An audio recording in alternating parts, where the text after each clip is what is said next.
Alright guys, I wanted to clean the truck, but I cleaned it and then it snowed and rained and shit. But you've all been wondering about the year video. I've had it for just over a year now. I don't have someone to hold the camera, but I can command start it here so you guys can check it out.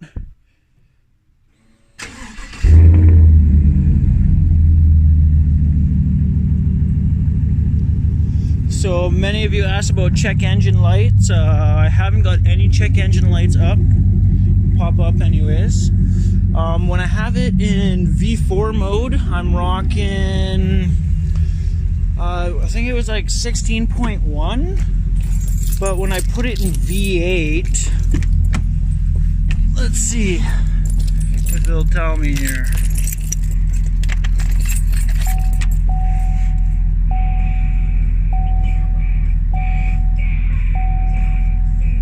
So at V8 it's 16.5. When I was rocking it in V4 it was at 16.1. But so I have this fancy device that cancels out V4 because it sounds really weird when I'm driving around and my truck switches from V4 to V8. Something I noticed. I would like to get the pedal commander in here, but not this time.